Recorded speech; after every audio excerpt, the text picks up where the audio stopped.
अरे भाई, नमाज का टाइम होता है, नमाज कितने देर का पढ़ा जाता है? तुमको बहुत पेट में दर्द हो रहा है भैया। है किसी मुसलमान ने, किसी ईसाई ने, किसी बौद्ध ने क्या कामर यात्रा पर सवाल किया, जागरण पर सवाल किया? क्यों नहीं पढ़े भाई? वो अपना नमाज पढ़े। कोई सिख कम्युनिटी के लोग हैं तो वो अपना गुरुबानी पढ़ें, कोई जैन धर्म के लोग हैं तो वो भगवान महावीर की आराधना करें। योगी आदित्यनाथ कोई हिंदू नहीं है, मैं बार बार कह रहा हूं। ये गोरखनाथ संप्रदाय के लोग हैं जो हिंदू धर्म का विरोध करते थे। ये हिंदू हो ही नहीं सकते। बाप की चड्डी फटी पड़ी है, घर में नहीं चल रहे चूल्हे हैं, लोग अपना अंडरवियर बनियान नहीं खरीद पा रहा है, लोग अपना पेंटी बरा नहीं खरीद पा रहा है, फिर भी मोदी मोदी मोदी। योगी आदित्यनाथ का बयान आया, उन्होंने कहा कि नमाज सड़कों पर ना पढ़ेंगे तो उनका इलाज भी हम करेंगे। संयम से, बड़े आराम से बता रहे हैं, समझा रहे हैं, मान लीजिए बात को। देखिए, योगी आदित्यनाथ जी भगवा के बेस में रावण और कालनेमी के रूप में है। ये ढोंगी अपराधनाथ पहले ये बताएं कि बंदायूं में एम्बुलेंस की व्यवस्था क्यों नहीं है, कि एक मरीज को बैटरी रिक्शे पर खाट डाल के ले जाना पड़ रहा है। अगर इलाज करने का इतना ही शौक है तो आप उस यूपी पुलिस की महिला के साथ दरिंदगी करने वालों के साथ आप इलाज करते, बीएचयू की छात्राओं के साथ दरिंदगी करने वालों का करते, जो गांजा तस्कर आपके भारतीय जनता पार्टी का नेता है उसका इलाज करते, जो बनारस में व्यापार मंडल की महिला अध्यक्ष अंडर गारमेंट्स पैंटी ब्रा चुरा रही थी उसका इलाज करते। तो प्रधानमंत्री जी निश्चित तौर पर और उत्तर प्रदेश के मुख्यमंत्री ढोंगी अपराधनाथ जी, आप तो इलाज क्या करेंगे? खाक। आपके राज्य में चारों तरफ अफरा तफरी मचा हुआ है, आप इलाज करते ना कि जो मजदूरों का शोषण कर रहा है नोएडा में, जो सैलरी नहीं बढ़ा रहा है, टाइम पर सैलरी नहीं दे रहा है, आप इलाज करते ना कि जो मानदेय भत्ते के लिए महिलाएं, आप तो कह रहे थे ना कि नारी सम्मान की बात, नारी बंधन क्या क्या कर रहे। तो आप कैसे देख रहे हैं जो योगी आदित्यनाथ का बयान? ये नाकामी का बयान है। ये देश सबसे पहले हिंदू वही है जो हिंसा से दूर रहता है, हिंदू वही है जिसमें अच्छाई हो। धर्म का मूल जो आप स्रोत है वो है अच्छाई से, कि अच्छाई की जय हो, बुराई का नाश हो, प्राणियों में सद्भावना हो, विश्व का कल्याण हो। तो योगी आदित्यनाथ जी, आप बताइए कि आपके इस नफरती बोल से क्या सद्भावना आएगी?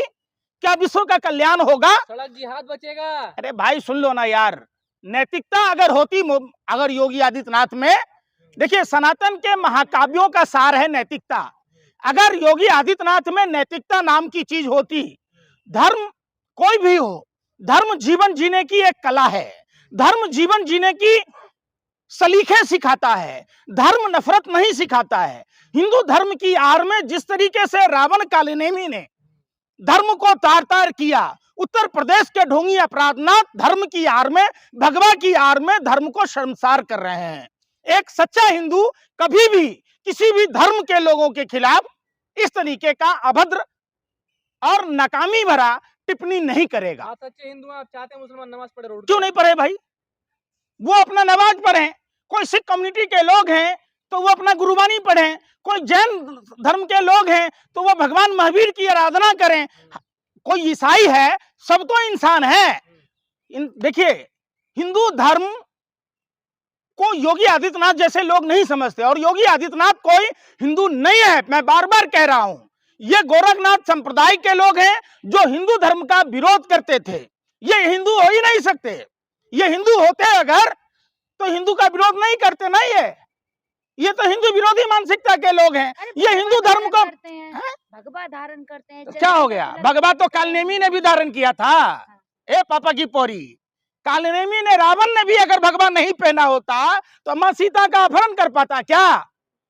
अगर रावण अपने राजसी पोशाक में जाता तो कभी मां सीता को छल नहीं कर पाता। ये वही लोग हैं, रावण कालनेमी के डीएनए वाले लोग हैं। मुसलमानों से अपील करें शिफ्ट में नमाज पढ़ें वो लोग। अरे भाई, नमाज का टाइम होता है, नमाज कितने देर का पढ़ा जाता है? तुमको बहुत पेट में दर्द हो रहा है भैया।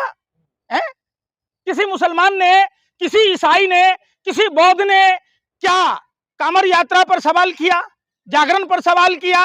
क्यों? तो ये यात्रा है ना। अरे भाई सुनने रहे, सब कुछ पब्लिक का है, जनता का ही है। ये सरासरी आप लोग मीडिया के लोग भाजपा के लिफाफा खा खा कर देश में नफरत फैलाते हैं। नफरत फैलाना बंद कीजिए। किस तरीके से भाजपा के लोगों ने अत्याचार किया हुआ है, ये सनातन से कोई लेना देना इनका नहीं है। नकली दवाई बनाना सनातन में है क्या? कौन है जीवेश मिश्रा? गांजा बेचना सनातन में है क्या? है? धनिया के पाउडर में घोड़ा का गोबर मिलाना सनातन में है क्या? घी में शहद में मिलावट करना सनातन सिखाता है क्या? ये सनातनी लोग नहीं है, ये रावण कालनेमी के नाजायज संतानें हैं जो सनातन का नाम लेकर सनातन को बदनाम करते हैं। सनातन का उद्देश्य है कि 84 लाख योनियों का भरण पोषण कैसे होगा, और वो सनातनी हो ही नहीं सकता जो नफरत की भाषा बोलता हो। सनातनी वही व्यक्ति है जो त्याग जानता हो, जो बलिदान जानता हो, जो क्षमा करना जानता हो, जो परोपकार करना जानता हो। इसलिए हमारे ऋषि महात्माओं के बारे में आपने सुना होगा कि महर्षि शिव ने अपना पूरा शरीर दान कर दिया था, महर्षि दधीची ने अपने पूरे शरीर की हड्डियां दान कर दी थी असुरों के संहार के लिए। यह है सनातन की ताकत। सनातन की ताकत यह नहीं है कि इंसान इंसान पर जुल्म करे। मोदी जुल्म भारतीय परंपरा को कितना मानते हैं, देखिए ना, इडली गए और टॉफियां ले गए गिफ्ट में देने के लिए। अच्छा, भारतीय परंपरा खाली हाथ नहीं जाते। काश अगर भारतीय परंपरा का निर्वाह करते हुए जिनकी मांग में सिंदूर भरा था 2 चुटकी, उनको टॉफी दिए होते तो जसोदा बेन जी खुश होती। ये भारतीय परंपरा थी। भारतीय परंपरा में अग्नि के 7 फेरे लेने, 2 चुटकी सिंदूर की कीमत क्या जाने नरेंद्र बाबू? है? चिराग तले अंधेरा है, जसोदा बेन को 2 टॉफी नहीं दे रहे, अजाल है वहां इडली देने। अरे भैया, आप नॉर्वे की महिला पत्रकार जो आपसे सवाल पूछा था, आप अगर महिलाओं के सम्मान में होते प्रधानमंत्री जी, तो आप उस महिला पत्रकार को शाबाशी देते, उनके सवालों का जवाब देते। लेकिन प्रधानमंत्री की पोल खुल जाती, ढोल फूट जाती, डंका बजने की बात, डंका पति का पोल खुल गया नॉर्वे में। आप समझिए नॉर्वे क्यों गए प्रधानमंत्री जी? जब मध्यम वर्गीयों से उन्होंने अपील किया था कि विदेश की यात्राएं रद्द कीजिए, तो प्रधानमंत्री जी जहां देश में नीट का परीक्षा लीक हुआ, पेपर लीक 2024 से, आपने सुधीर कुमार सिंह आईएएस को केंद्रीय प्रतिनियुक्ति पर भेजा, आपने छत्तीसगढ़ तक भेजा, लगातार प्रमोशन देते रहे। प्रदीप जोशी उसी आरएसएस की पाठशाला का जो नर्सरी है बीजेपी का एबीवीपी, उनके छात्र नेता थे। क्या विदेशी रणनीति के तहत गए? अडानी का व्यापार कराना देश हित में है? हे पापा की परी, कभी आपको क्या था नॉर्वे ने कैंसिल कब किया था? जब अमेरिका में आर्थिक अपराध के तहत लंगोटिया यार अडानी पर केस चल रहा था, तो प्रधानमंत्री जी ने किस तरीके से ट्रेड डील किया, किस तरीके से माफीनामा लिया? नॉर्वे ने उसी अमेरिका के केस के बाद अपना डील कैंसिल कर दिया था। प्रधानमंत्री जी विदेश यात्रा, देश की बात क्या? अरे भाई, अडानी को व्यापार दिलाना गलत नहीं है। आप देखिए ये है पापा की परी। ये लोग, जब नॉर्वे की महिला पत्रकार ने सवाल पूछा प्रधानमंत्री जी से, तो अडानी केस के बारे में पता न चले, अडानी के डील के बारे में पता न चले, और ये लोग हर दिन टीवी चैनलों पर बैठकर भांड की तरह प्रधानमंत्री का गुणगान करते हैं। अरे अंजना, शर्म की कह रही है जो सवाल होना चाहती थी महिला पत्रकार, हैं? मोदी जी से सवाल करके फेमस होना चाहती थी। बड़ा समझदार हो यार, लगता है गोबर खा लिए हो क्या चवनप्राश समझ के? सारा कोहिनूर तुम्हारे दिमाग में ही भर गया है, हैं?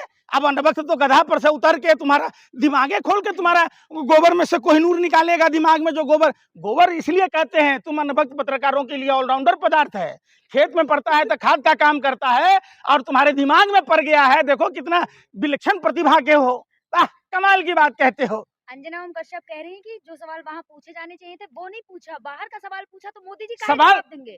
सवाल दुम दबा के भाग गए देश के प्रधानमंत्री। देश के प्रधानमंत्री को जवाब देना था कि जहां देश वैश्विक संकट से गुजर रहा था, 28 फरवरी से वैश्विक संकट था, आप देश के प्रधानमंत्री से यह सवाल पूछा जाना चाहिए। फरवरी, मार्च, अप्रैल, मई तक आप बंगाल में कालमई दीदी गई, कालमई दीदी गई, आप 10 रुपए की ढाल मूली खा रहे थे। किसको बेवकूफ बनाते हैं प्रधानमंत्री जी? भारत की आवाम को बेवकूफ समझते हैं क्या? देश के प्रधानमंत्री आप जब भीख मंगा थे तब, जब आप 40 साल भीख मांग के खाए तब, आप भारत के प्रधानमंत्री हैं, आपके पास 10 रुपया था क्या?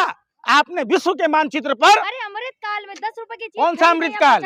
ये चुनाव तक ही अमृतकाल होता है। 4 मई के बाद देखिए कैसा विषकाल है। अमृतकाल 27 पेट्रोल पंप अकेला बिहार में बंद हुआ है। 100 रुपया के पेट्रोल से ज्यादा गाड़ियों में नहीं भरे जा रहे हैं। लोगों को गैस सिलेंडर नहीं मिल रहा है, पर्चा लीक हो रहा है। भ्रष्टाचारियों का ये आलम है कि कोई नकली दवाई बेच रहा है और दूसरे का तो छोड़ दीजिए अमृतकाल। अमृतकाल तो बनारस से जहां से प्रधानमंत्री सांसद चुने जाते हैं वहां व्यापार मंडल की महिला अध्यक्ष के पास अंडरगारमेंट्स खरीदने का पैसा नहीं है। मोदी जी, आपने तो अपने महिला कार्यकर्ताओं को कंगाल कर दिया।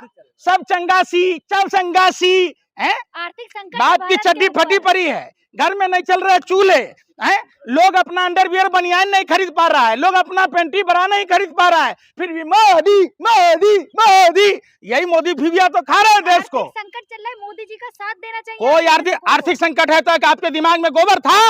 28 फरवरी से क्या आप कर रहे थी? हैं? आप नाच रही थी प्रधानमंत्री कार्यालय के सामने कि पापा लिफाफा देंगे। आपको नहीं पता था कि 28 फरवरी से युद्ध शुरू हुआ, वैश्विक संकट का दौर शुरू हुआ? आपको नहीं सोच समझता कि अच्छा एक बात बताइए, जब आर्थिक संकट है, जब देश ने अब है, पहले अरे यार नहीं था, सुन अब ले रहे, है, अब है। अरे 28 फरवरी से शुरू है। आप लोग तो गोबर को चमनप्राश समझकर खाती है ना, आपको नहीं समझ में आएगा। आप लोग अरे आप लोग तो हराम के खाने वाले लोग हैं। जो हराम का खाता है वही मोदी का भाजपा का गुण गाता है। जो मेहनत कश लोग हैं सड़कों पर हैं, किसान सड़क पर है, छात्र नौजवान सड़क पर है, मजदूर सड़क पर है, महिलाएं सड़क पर है, आपको तो दिखेगी नहीं। आपको तो दिखेगा पापा ने झाल खाया, पूरे देश को झाल लगा दी। ऐसा झाल लगाया पूरे देश को कि घर में चूल्हे नहीं जल रहे। बेशर्मी की हद होती है। इतना भी मत गिरो 2 पैसे के लिए, तब तो आप गूंगे और बहरे हो जाते हो। 28 फरवरी से लोग देख रहा था कि आप लोग किस तरीके का मुजरा चैनलों में बैठकर गा रही थी। तो विदेशी पत्रकार को इतना इज्जत क्यों दे रहे हैं आप? अरे भाई किसको दें? देश में है किसी पत्रकार की औकात?